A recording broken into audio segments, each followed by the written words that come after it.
Heyo. So today is my day off, and as I like to do, I'm out on the water, and I think the wind is going to be blowing me all around here. Anyway, this is one of my favorite activities. I love to go kayaking. Now I'm not using my kayak today, so it's a little funny because this one is small and controls differently. It tracks differently on the water. I have an Oru kayak. It's a 12-foot foldable kayak. Fits in the actually in the trunk of my car, which is really cool. This one needs to be strapped to the roof.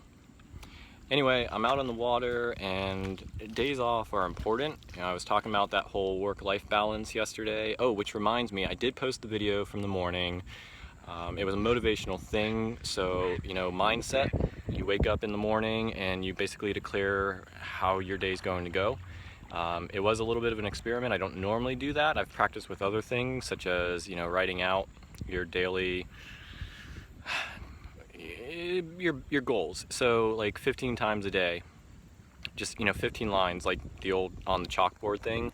You write I will, whatever it is, like I will sell 30 cars this month, or I will network with 50 people this week. I will, you do that, and you just write it 15 times once a day, and you just kind of dump it out. But it gets you thinking in that mindset. It starts to prep your brain, and that's what you expect. That's what, essentially that becomes the reality. It's one of those fake it till you become it, right? Whether or not it's true, whether or not it's going to happen, that's what you're shooting for, and you're priming your brain so that that's what you expect. And suddenly you start looking at everything from that angle. So, there's this whole thing about fake it till you make it, and I think that's utterly bollocks, because there's no path in that. There's no reality. You don't really know how to get there. So fake it till you make it. What does make it mean? Make it just sounds like faking it. Ultimately, it sounds like you're just going to be a shell, an example, like a hollow husk of really what it is. But fake it till you become it. I mean, it's, I'm talking about like a minor difference of word choice here. But ultimately, I think fake it till you become it, is the reality of you expect to be that. And it's no longer that you're putting on airs, or that you're trying to be something, or that you're pretending. It's suddenly you actually are. So if you fake it till you make it, well, you're just going to be pretending all the time. But if you fake it till you become it, you're practicing the behaviors and the actions and the mindset and all the reality of someone who has become it, of someone who is it. Whatever your it is, whether it means top sales professional in your industry, or top performer, maybe world-class champion at something, that whatever that it is, you want to do activities that are designed to mimic what that is. That's why martial arts professionals, they don't practice just to pretend. They practice to create the muscle memory, the rigorous, stretch their body in that way, get the ideas down. Now, there's some debate over whether martial artists are good for practicing forms and patterns. I guess it's kind of like the karate versus kung fu idea, where karate is all about very rigorous movements.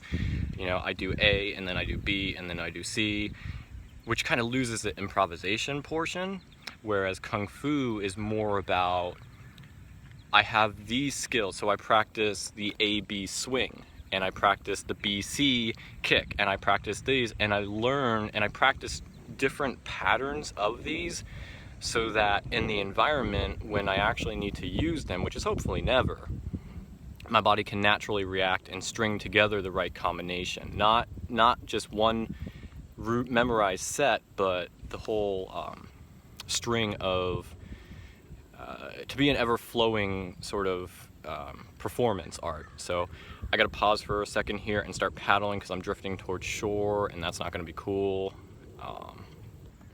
Alright, I've tracked myself back to a spot which maybe I can use to blow around for a little while before I need to travel again. So I'll try to wrap this up in the next 2 or 3 minutes. I was talking about that practice, repetition, and so forth.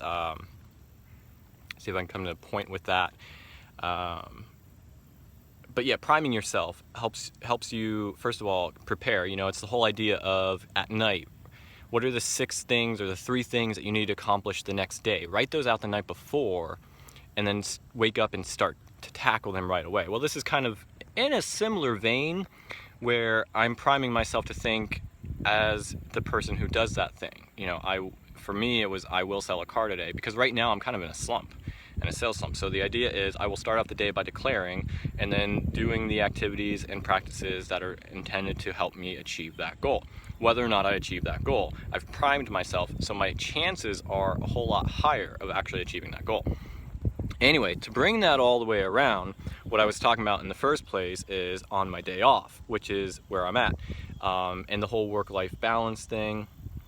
Well, the reality is, while I'm out here on the water, like, I don't, you know, I'm gonna explore and enjoy everything around me, because I love where I live, Annapolis, Maryland. It's a beautiful place. I'm on Spa Creek. This is gorgeous. But at the same time, I can use this to kind of like get my brain thinking and work on stuff. So like, now granted, I'm not one of those people who comes out here. I don't have like a laptop with me right now, and I'm not like working on work, but I can think and use this time. Like right now, like my whole goal is this 100-day blogging. So right now, well, what am I doing? I'm blogging so that I meet this goal.